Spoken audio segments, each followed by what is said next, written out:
All right, everyone, welcome back into another fantasy golf video. We are going to be breaking down the Wyndham Championship, which is going to be kind of a difficult thing to do this week because we are really not getting that many great plays on paper. We're going to touch on one long shot bet as a result that I was really shocked by in terms of the odds that we are getting on them. 250 to 1 odds for a golfer that has 2 top 3 finishes over his past 4 starts. Kind of an interesting click there.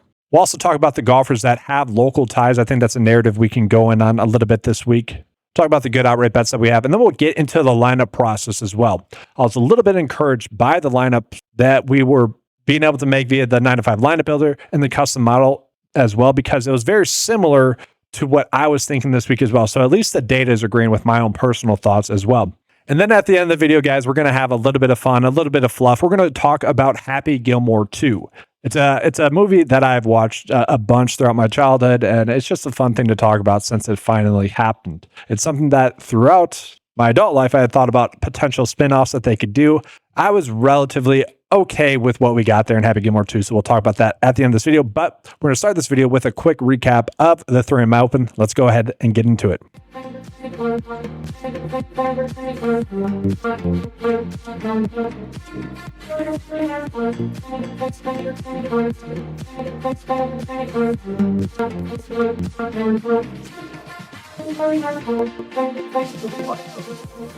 All right, guys, so let's go ahead and get into a quick recap of the 3M Open. Kurt Kitayama was the player that ended up winning the tournament, who was a player that we were decently on, guys. He was someone that data-wise was listed as a high-exposure play, so a player that we're going out of our way to target. In the 9-to-5 player pool, the 4th overall player in the 9-to-5 player pool, so he was someone that we were going out of our way to target. Model-wise as well, 8th overall player in the 9-to-5 model. He was someone that was technically considered a good outright bet last week because, remember, we didn't have the traditional good outright bets. We only had possible outright bets. That's how random of a week it was projected to be on paper, and that's also why I predicted it basically in the 9-to-5 write-up, guys, last week that he was basically someone I should have bet on. I knew it at the time I was doing the write-up, and I just, for whatever reason, just didn't. I know why. I actually ended up chasing another long shot bet. I literally had him written up, ready to go there as an outright bet that I was suggesting to you guys because the data was also suggesting. I'm like, no, let's go with a long shot bet instead. Jackson Suber there did not work out. And that's really been the theme for me personally, guys, is just making stupid mistakes like that outright wise, where if you just go with the good outright bets that you have this week, it's been a very good season. So kicking myself for that one again. But it's also just kind of an annoying week in general. Like overall, the player pool was solid with all the players that were there and that we were being on. The issue is obviously Maverick McNeely, a player that data-wise was a core play. He was one of the highest likelihoods to make the cut and just did not show up at all. That's never going to set the tone. Sam Burns was terrible on Sunday as well. And then Chris Goddard, Kurt Kitayama, 2 other players that were going out of our way to target, just, kind of priced up. A little bit annoying there. But the real tough part was we knew we were getting some very good values. 2 of them did not show up. Andrew Putnam missed a kind of number, and Hayden Springer as well. Missed the cut by 2, okay, which was annoying. But then you had Sam Stevens there, Vince Whaley, who made the cut. And you go further on, a lot of the players that were more questionable actually end up showing up rather than some of the players that seemed to be more safe did not end up showing up. So very annoying week that week. Now, guys, just as an FYI, as we get into what we have this week, it's a difficult week on paper, which is always twofold. One, it's going to be more difficult for everyone there, okay, which could end up being a good thing. But also, it's going to be tough to put together good bets, and it's going to be tough to put together good DFS lineups. But again, that kind of goes hand in hand. We're going to get better odds betting-wise. We're also going to get slightly better opportunities to have a big week because it should be more difficult for everyone. So this week we have the Wyndham Championship, which is going to be an event which is basically make or break for a lot of PGA Tour players. That's going to add on a lot of pressure for these players. Okay, so the tough part about that is they are playing to make the playoffs pretty much. They are playing for the PGA Tour cards and sometimes their career. So that is where the pressure is added on to a lot of these golfers. That could end up being a good thing, but that could end up being a bad thing as well. I'm going to show you guys the course history here in a second. That is going to be a good summary of why this week can be a little bit more difficult on paper, because we are not getting a lot of golfers that typically play this course well, that are going to really give us confidence that they can show up and play well at this course again. So that's the difficult part. And on top of that, we're going to be getting some golfers that aren't necessarily the best in terms of recent form as well, that may have good course history.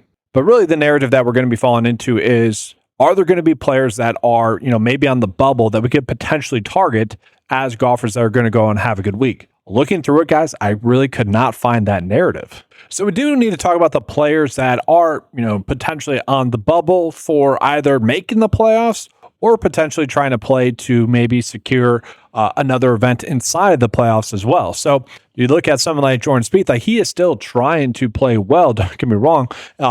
He might not be as directly motivated to play well, but he's still definitely going to be motivated to play well. But Colley's missing there, Joe Highsmith, Kurt Kitayama, obviously now good to go here, guys, with that win last week, but still going to want to play well. He's one of the more interesting clicks, I would say, this week. And then we look at some of these other players where, we look at Max Grayson, Jaeger, where we're probably just needing them to make the cut. Same thing with Aaron Ride, Tony Finau, Ricky Fowler's where it starts to get interesting. Tony Finau, I guess, is where it starts to get interesting as well.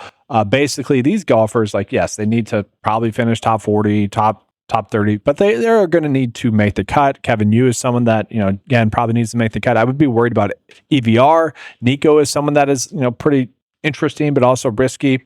Matty Schmid is someone that's been playing pretty darn well. If he has an off week, he's probably going to end up missing the FedExCup Playoffs because we are getting a decent amount of players obviously playing this week that could vault up. And if a player maybe wins that's a little bit lower down on this as well, those players are in the bubble that are currently making it.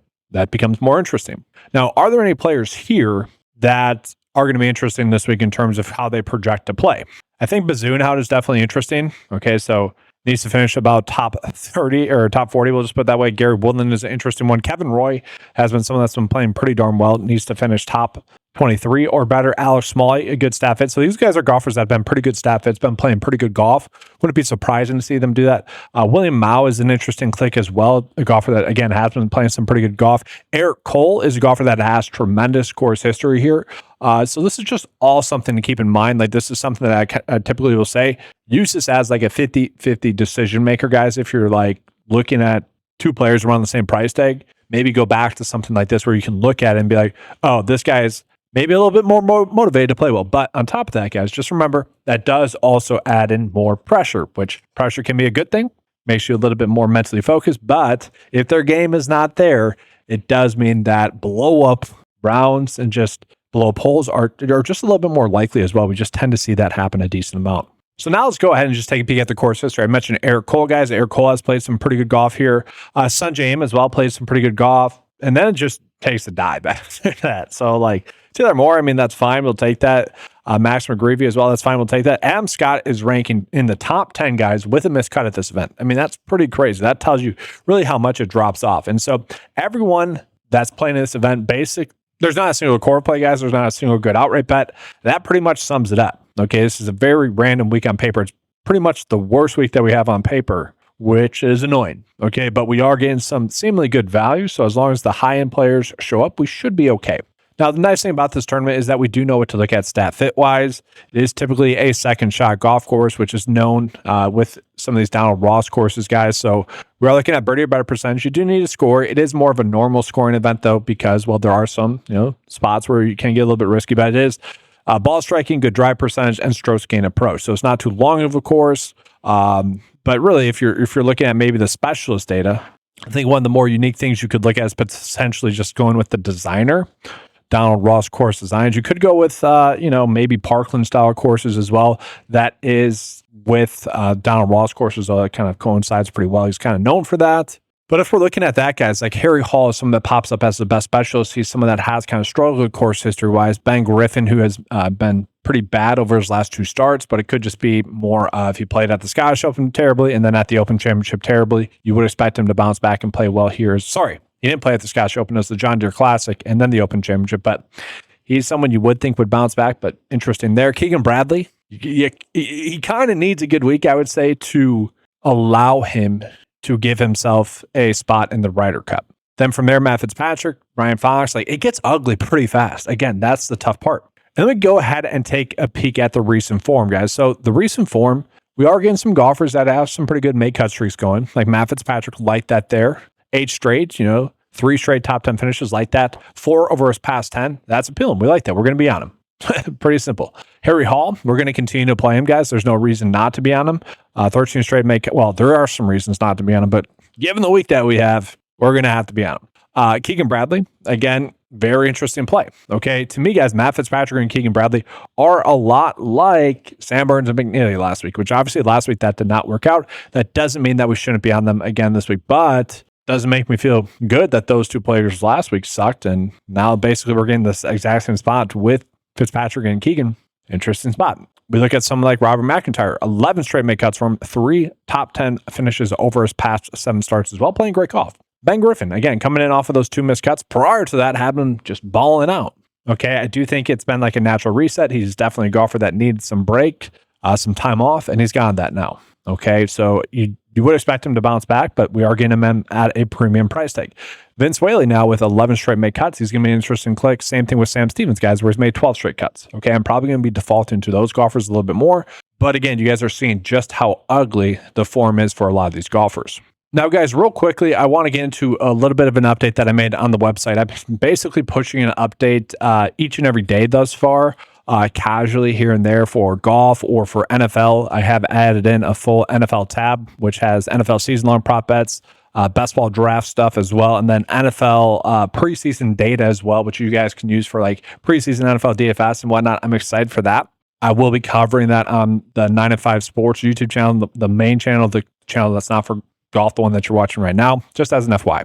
But this is another tool that I've been working on. So we do have the tournament stats, guys, which really depends on when you're clicking on it and for it to be useful. So right now, obviously, the past tournament has already taken place. So it's updating the field for the golfers that are playing this week. But Kurt Kitayama is in there. You can select the players that you want. You could exclude golfers that missed the cut. You could select which data points you want in there. And so again, you guys are probably more familiar with this right now, where it's taking the live stats versus their season stats and just comparing it against that. That's good. We had the player pop up there as well, which also does that stuff. That's nice. I already showed you guys that update.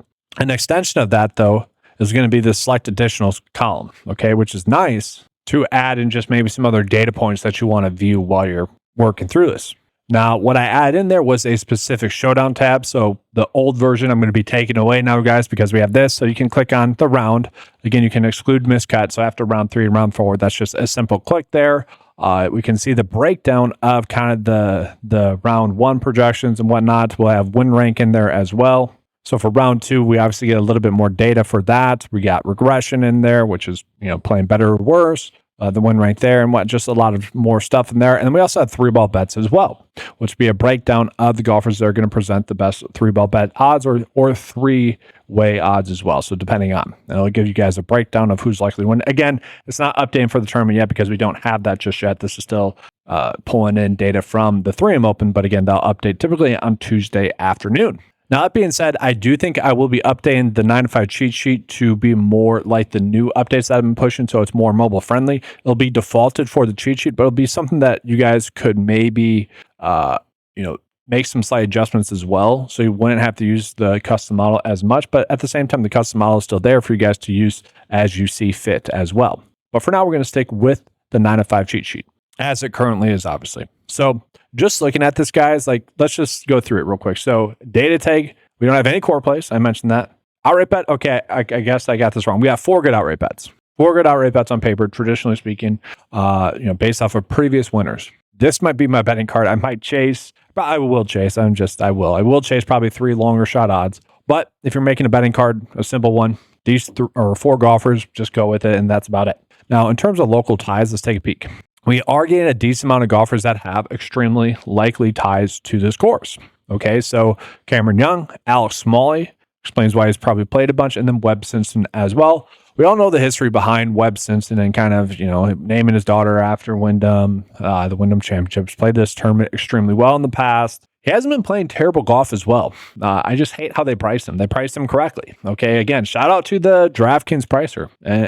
Good job this whole year. Been annoying. Go back to the way it was prior to this year and really prior to 2024 as well. But those are all players that we can maybe get a slight bump to if we want to toss them very likely as well. We'll take a peek at those golfers. Ben Griffin's in there. Ryan Gerard. Again, 2 interesting clicks. I would say Max Gracerman as well. Those are 3 players that I am elevating a little bit more. David Ford, who's more of a younger golfer, got a special exemption into this event. He's kind of interesting. I wish he was mid-price. I would consider him then. That $400 difference is going to be enough to keep me off of him. And let's just see, are there any other ones that are likely as well? JT Poston, yeah.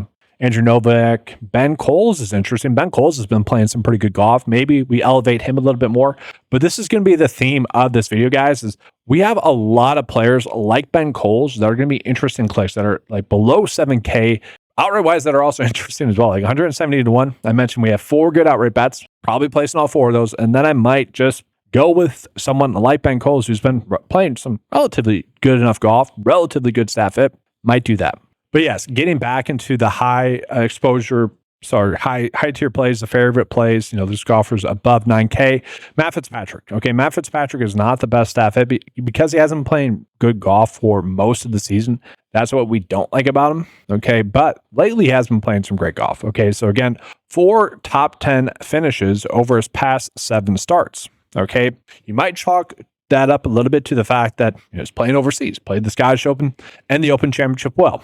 Okay, I would put like maybe a little asterisk on that. Okay, we kind of expected him to get a slight bump playing there, but it's not like he didn't play well prior to going into that. Finished 8th at the Rocket Mortgage Classic and 8th at the PGA Championship. So played pretty well prior to that as well. Getting about 22 to 1 odds. I'm pretty okay with that there. And then Keegan Bradley as well, guys. Keegan Bradley is someone I'm going to be going out of my way to target. Had a top 25 at this event last year. You can get him at 25 to 1. I decently like those odds. The issue with him is he is coming in off of a recent win. And so do we really expect him to win again? I don't really. Okay. So that's where it's like, all right, do we really want to bet on him then? Because prior to that, he had, 2 top 10 finishes. It's not like he's played poorly, but 41st and 30th, we'd want it to be a little bit better, but he is definitely someone that's in consideration. Then from there, it gets risky. Like Ben Griffin, again, coming in off of 2 missed cuts, don't necessarily love that. Hideki has been playing better golf lately, but terrible course history, not a good stat fit really as well, especially considering his price. Robert McIntyre, playing some good golf. 4th best form in the field, 2nd best stat fit in the field, guys. Terrible course history. Again, we don't love that. 12th best specialist as well. So a little bit risky, but he's someone can justify, I think, but a little bit tough there. Jordan Spieth, Aaron Wright. The issue is there's a reason to not play basically everyone this week in the field. Okay, it's one of those weeks where we're having to do the opposite, where we're looking for reasons to play players. And so for someone like Harry Hall, the reason is obviously going to be that he continues to be in great form. 2nd best form in the field, top 5 specialist in the field.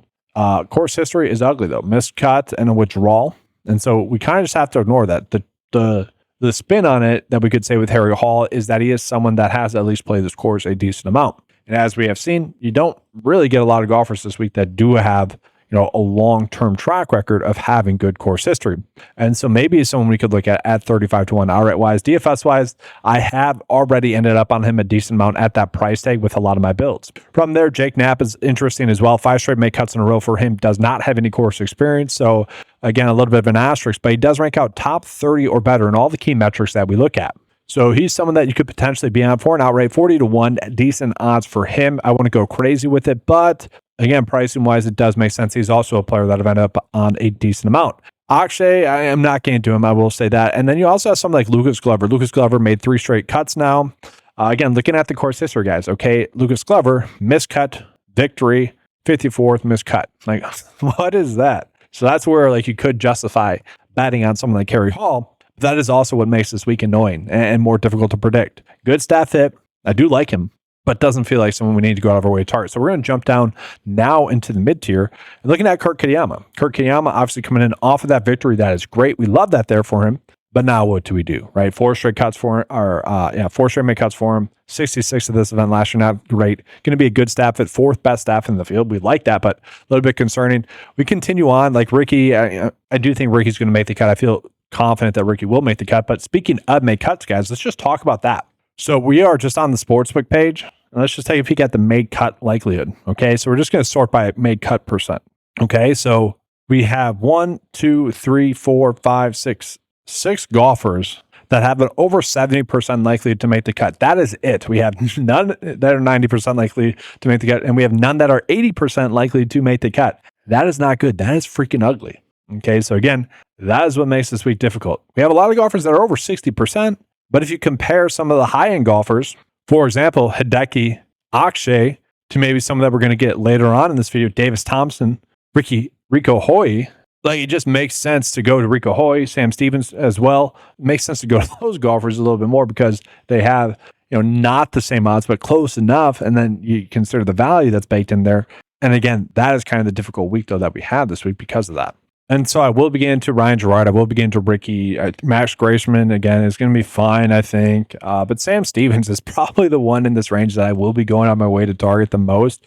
He is on a pretty good make cut streak, guys. 12 straight make cuts for him. Had a good week last week. So second there, we like the fact that he made the cut at the Scottish Open, but we weren't really caring too much that he basically finished dead last for golfers that made the cut because it was the Scottish Open.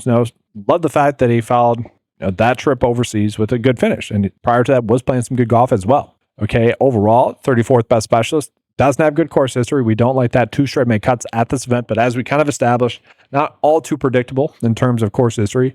The concern, not the best staff as well. But again, chasing the make cuts and really the finish that he had last week. But again, that's kind of the difficult part about this week. So Michael Thorbjornsen is an interesting click. He is someone that burned everyone last week. He was someone that was popping up as in terms of golfers that were the highest owned, he was the one golfer that ownership leverage wise, we should have been fading or maybe not getting to him as much because he was popping up as someone that was overvalued, especially in terms of the higher price golfers that were getting a little bit more steam than they should have been.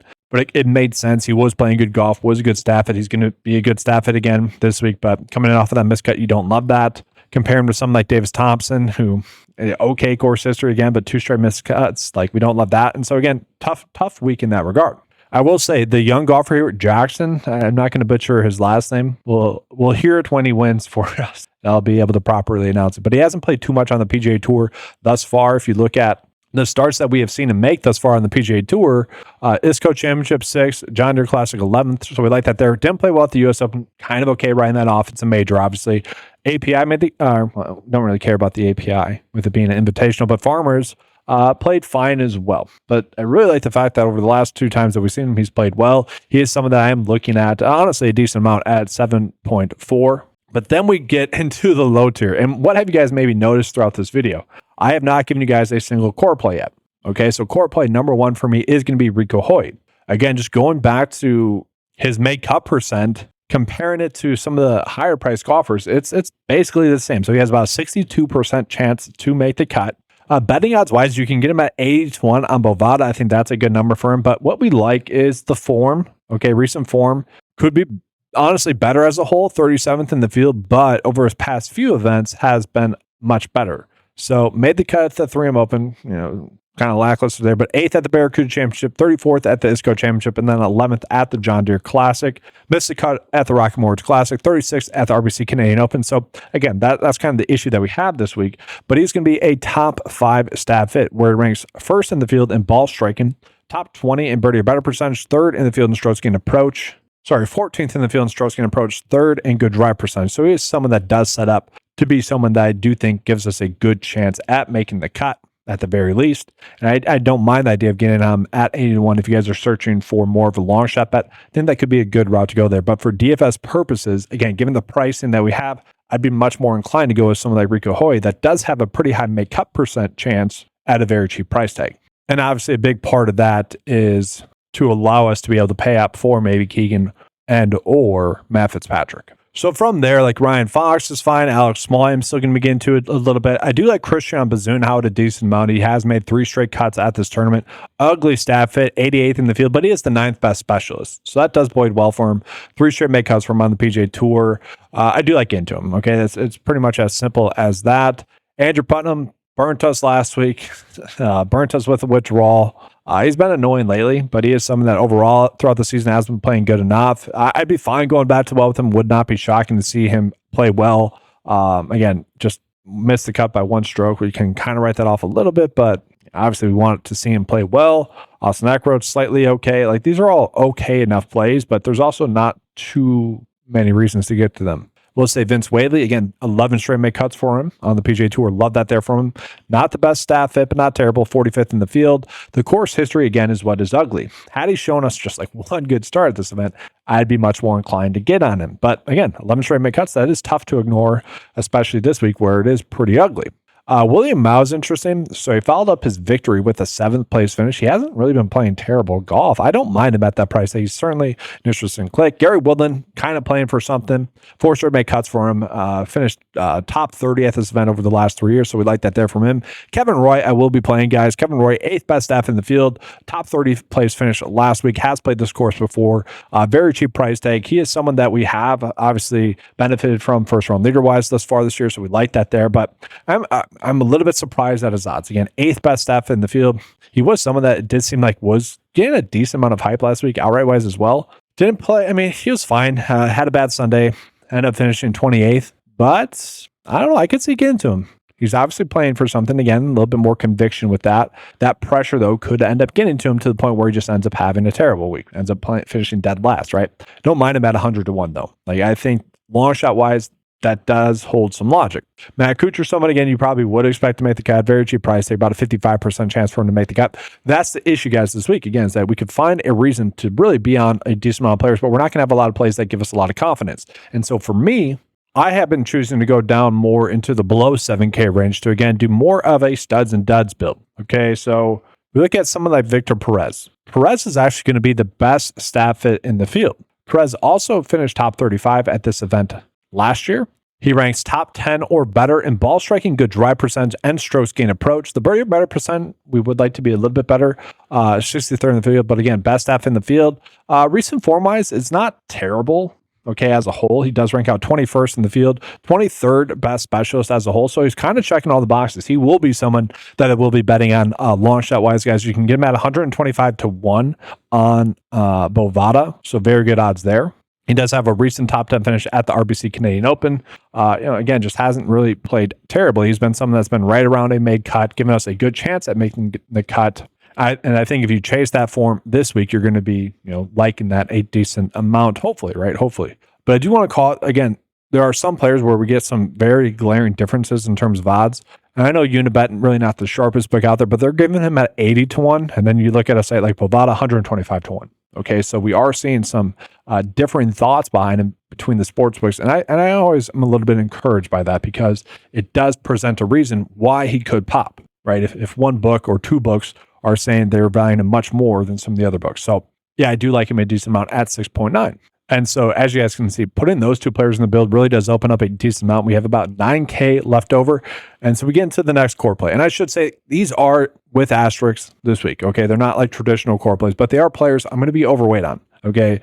Mostly just because they're playing good enough golf. Like David Lipsky, for example, 4 straight make cuts in a row for him. We are basically banking on that, right? 3rd place finish at the 3M Open, 3rd place finish at the John Deere Classic. The concern is that maybe it's just been playing well throughout this slight Midwest swing. Okay, we see like one bad round at the Rocky Moors Classic with the 73rd. But for the most part, has really not been playing good golf this whole year. And so that is concern. That is why he is priced that low. That's why he's only made 10 cuts. Okay, but 4 of those have came over his past 4 starts. And he has 3 top 10 finishes throughout the whole year. 2 of those have come over his past 4 events. So we like that. And so he's going to be a core play in the sense that we can allow ourselves then to pay up for some other golfers. And although I could see potentially trying to chase him as a long shot bet at 200-1 on FanDuel for a guy, 250-1 on PointsBet. I mean, let's just pull this up here real quick. I mean, that is insane. I did not realize 250-1 on PointsBet. Yeah, I could see doing that. I could see placing a unit bet on that because, again, he has 2 top 3 finishes over his past 4 starts. I don't mind chasing that upside. I don't. Now, he's terrible on paper, don't get me wrong, but that is the week that we have in front of us. I mean, that's crazy.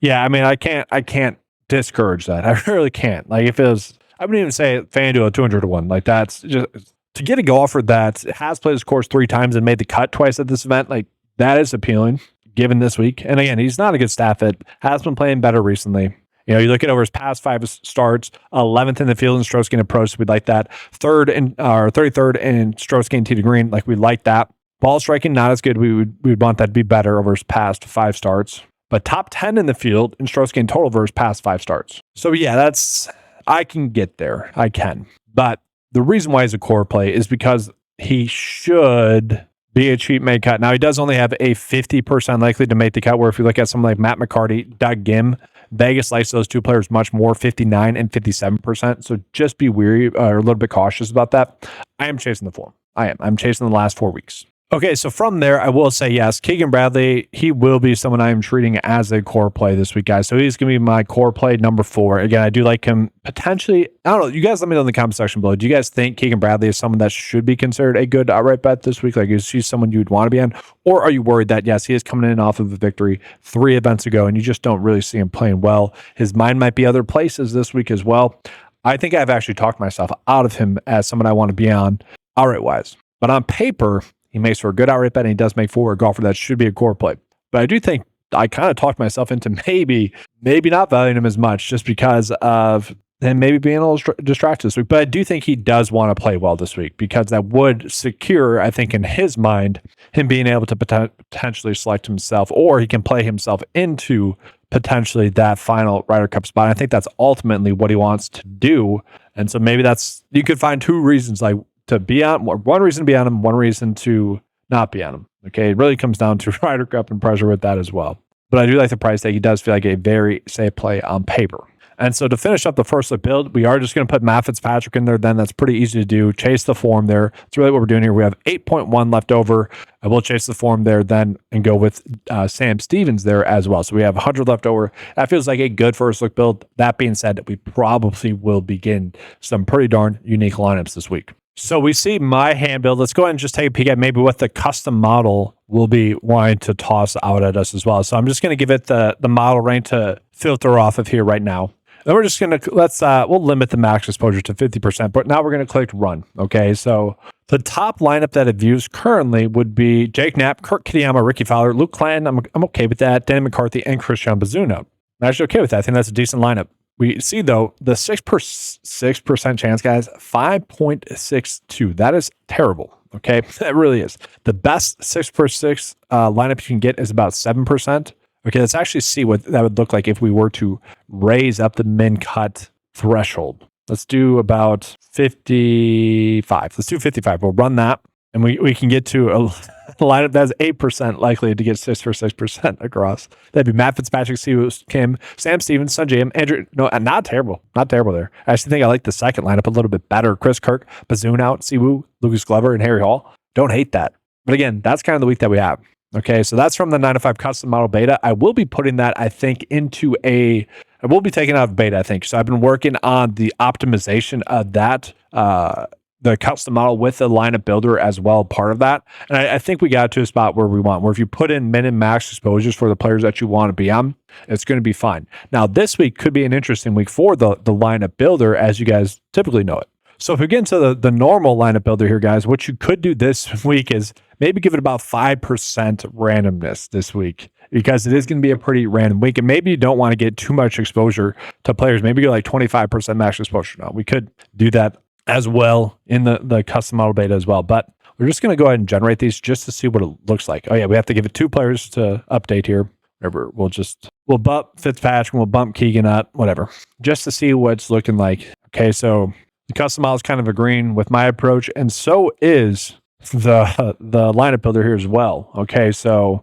look at it. Fitzpatrick, Ben Griffin instead of Keegan there, but then Griot, Hoy, who we'd like, Andrew Putnam, who I'm fine with, and Bazoon out. So I think the theme is we could maybe treat Christian Bazoon out as a potential core play as well. I actually don't mind. I think that could be a good route to go. So guys, now real quickly to end the video, we are going to be jumping into Happy Gilmore 2. So if this is not something that you guys are interested in, that is perfectly fine. Leave a like on the video before you leave. Subscribe to the channel if you guys have not done so before, but just kind of a fun thing to talk about, kind of a big event in the golf world. Happy Gilmore, the original, is a video or movie that I probably watched over 100 times throughout my childhood. There's scenes where I probably watched like 1,000 times. Like, I don't know about you guys, but I don't know. I haven't watched this in a while. It's cracking me up now. This scene alone was a good scene. I was actually a little bit upset we didn't get like a replica scene of this in Happy Gilmore 2, but obviously the wife falls down from the ceiling, then he hit the whole line where it's like, you should have been standing there. Just good stuff there from Happy Gilmore, the original. But that explains really why I've watched it a bunch throughout my life. But I honestly didn't mind it. Obviously, Max is making fun of Liv, which I appreciate there as someone that doesn't like really what Liv stands for. It was interesting that Brooks and Bryson were a part of the video, also playing for the PGA Tour as well. Just interesting thoughts there in general. I was a little bit, as a big Xander fan, I was a little bit annoyed that he was not a part of the top five, if you will. Okay, clearly a better player than Brooks at this point. But I did feel like he was the star of the show in terms of golfers that were acting. I enjoyed his part.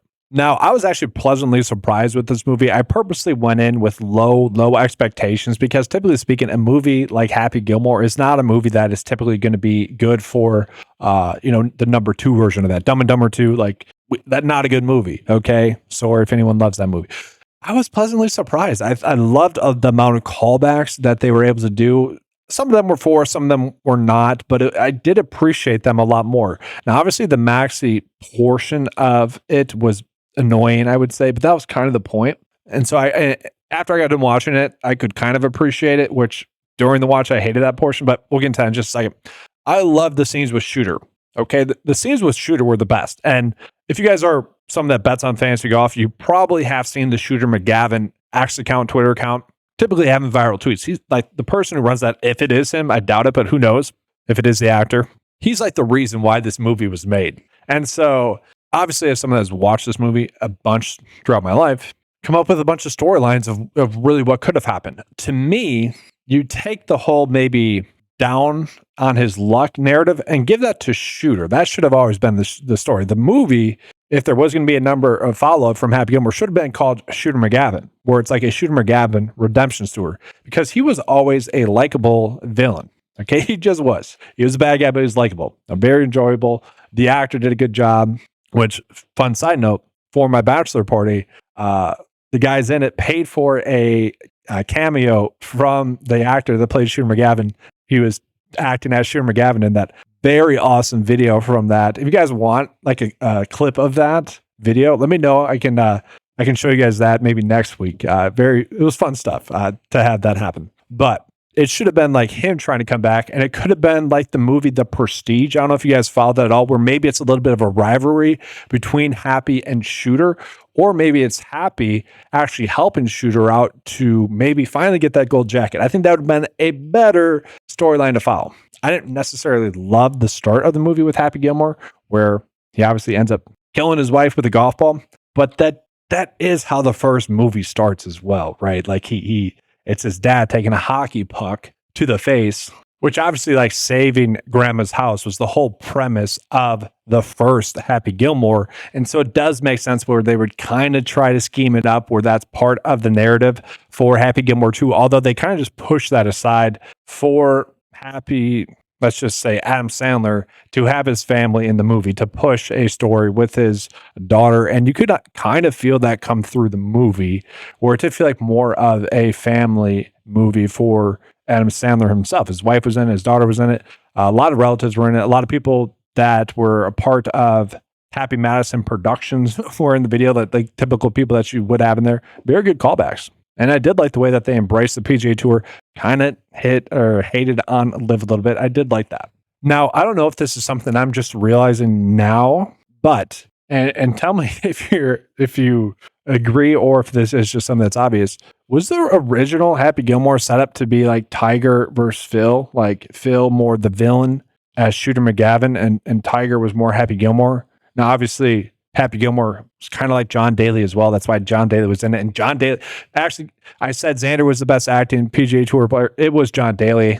John Daly was a star. He did it. Such a good job of that. I enjoyed all of his parts. But I don't know, did you guys read into that at all? Now, obviously, the big part of it that people hate was this guy, which, good job. Good job by the writers. Good job by the actor. Honestly, like the whole point of Maxi Golf and the actor was to hate them. And again, during the movie, I hated it. After the movie, I was able to appreciate it a little bit more. I do think that they could have done a lot better job of this. But at the same time, I don't know about you guys, but when they're showing off the facilities of Maxi Golf with Shooter McGavin after he had bailed out of the insane asylum, that's another thing. They need to have Shooter McGavin being in an insane asylum. They need Happy Gilmore to be a drunk. It could have been Shooter McGavin being a drunk, Okay, because naturally it makes sense. I would have been fine with that. Maybe not for 30 years, but you guys get the point there. And it didn't have to be 30 years after the original Happy Gilmore. It could have been 15 or whatever. And I could have seen Happy, potentially just being someone that he could have still killed his wife. That could have been a whole reason for him to never want to pick up a golf club again. And then maybe just old age got to him to the point where he wasn't training and had to retrain and stuff to get it back. Like Happy, that was never part of his storyline of him being a drinker or anything like that. His parents weren't. I thought that was the worst part of it. Like that should have been Shooter doing that and Happy helping him out in that regard. That I would have appreciated more. I would have. But getting back to Maxi Golf, like there was a point where he's showing off the facilities to Shooter where I'm like, this could actually be a little cool. Where they had like a mini putt from like 3 different levels. I'm like, that could be kind of cool. And then it definitely, I think that was their worry. And I think they're kind of making a point about how stupid Live Golf is. And I don't know about you guys, but it does seem like Brooks has been putting feelers out that like he knows Live is dumb, but it's worth the money. And Bryson, he seems invested in Live. He is invested in Live, obviously, but I also think he knows that it has its problems. So I kind of did embrace that. I thought that was kind of fun. And now, lastly, I will say I did hate the kids in this movie. I did, but by the end of it, I could kind of appreciate it a little bit. I don't know. It's just the way that they were able to tie in stuff together. It had such a bad portion with the Maxi Golf tournament that it kind of made you appreciate the ending a little bit more. I don't know about you guys, but I did appreciate that. But I do want to talk about just 3 missed opportunities because they had so many callbacks that I thought were very good. But there's 3 easy missed opportunities. One of those would have been like just a simple callback to like Happy wanting a big check. I don't know. That was always just like a casually funny scene to me in the first one. Where it's just like, I don't care. Give me one of those big checks. Just a small missed opportunity with him trying to chase the money again. I don't know. It could have been a fun callback there somewhere. And this is a scene from a quote that I've said on this channel multiple times where Shooter McGavin, trying to be Bryson where he's playing into the crowd a little bit, where Shooter's like, oh man, every time I come to the city of Portland, or it must be something you put in the water. Every time I come to the city of Portland, it gets more difficult to leave. Which, I don't know, to me, the way he says it, again, the acting with Shooter McGavin is phenomenal. It would have been nice to have a little bit of a callback to that scene, just because it's fun. Like, there should have been more Shooter McGavin little one-liners, because he is half of the movie. He is what makes Happy Gilmore also great in the original. And they did a good job with Shooter McGavin, but there was one golden missed opportunity from a line with Shooter that's just a one-liner as well. That's just does a good job of describing Shooter McGavin as a character in the first one. And it's this scene right here where Shooter's asking for a club. His caddy hands him a 5-iron, which was always dumb at the time, right? Like you would have a wedge from the yards that he was out. He fires the caddy right there. Yeah, you're fired. Bye-bye. And the way he says it again, just very good. He wins his hole with a wedge shot out of the snow, which again, whatever from Maxi Golf. What a golden opportunity for that. I was expecting it at that point. I was expecting it to be hired or handed a 5-iron and be like, give me my wedge. And then bust out this slide after he drains it. That would have been perfect. I don't know. 3 missed golden opportunities there for some of the better one-liners in Happy Gilmore. But obviously there was a bunch, and they had a bunch of callbacks to a lot of the awesome moments there. But lastly, guys, we have to talk about something very, very important. Happy Gilmore's kill count, right? Right? Think about it. You can think of probably at least 3 off of the top of your head right now, right? 3. Chubbs, everyone knows Chubbs, is criminally, he probably wouldn't be liable for that. Okay, we get that. Okay, Virginia Bennett, wayward tee shot, really not at fault. Okay, we get that. But I think it was confirmed in the movie that Happy ends up killing this lady who is known as the Mista lady from this. Because in the movie, they show her with a tombstone and that image there. Okay, so I'm counting at least 3 there. But let's just think about the logic. If he did kill his wife with a wayward tee shot from the power that his drive presents, that didn't even seem like that long of a drive. Then to me, he killed these 2 people, right? Just by using the same logic. They both got hit in the head. One lady fell off the freaking roof onto her head. Her husband then ends up falling right here after getting hit in the head. So if she died, Virginia Bennett, these 2 definitely died. Okay, so then we have to get into another one, which I can't find the scene. I don't want to get copyrighted, but it was he has when he's getting heckled by Eminem's father. He hits a boater, a fisherman that's on a boat with a wayward. I think it was like a 5-iron shot. So maybe not with the iron shot. Maybe not with the driver. We'll see. And then this one as well, where Mr. Larson, he hits him in the head with a nail gun. Right, almost got him there as well. But at the very least, 5 people, definitely 3. Like that's a little crazy. I don't know, just a little bit of fun there as a spit of Happy Gilmore 2. But you guys let me know. I ended up having a lot more fun with the movie than I really expected. And I'm kind of curious as to your guys' thoughts. I think most people are agreeing that like the first 30 minutes were very good. Then the 30 minutes after that were also pretty solid as well. And then you get to the Maxi League stuff where it just goes off the rails for a good 5 minutes. But again, the more time I spent after watching the movie, I'm like, that was definitely on purpose. I think they're really driving the home that it's stupid, to have a secondary golf league like that. And I thought it did a fine job in the ending of it. It maybe could have been a little bit more callback, I guess. Felt like it could have been a little bit more emotional as well, honestly, like because it has been 30 years in the making. One of the best comedies, if not the best comedies, sports comedies for sure. Probably the best golf movie that there will ever be in Happy Gilmore. Even if it's a comedy that in golf sense doesn't exactly make too much sense logically, like both movies were like for the Tour Championship that he's playing in this scene, right? Like the Tour Championship, a defending champ can't just play in it. They're obviously substituting in the Masters as the Tour Championship in this golf league, right? So there's little differences here and there. But overall, I enjoyed it much more than I thought. I kind of want to share my thoughts. It's my golf channel. I can do that. But hopefully you guys enjoyed the full video. Again, if you did, make sure to give a like and subscribe. As always, if you guys would like access to any of the tools that you saw in this video, make sure to head on over to 9to5sports.com. All the tools are available for a low monthly cost of $10 a month. It's the best value out there. And once again, thanks for watching. Good luck. And as always, let's keep cashing.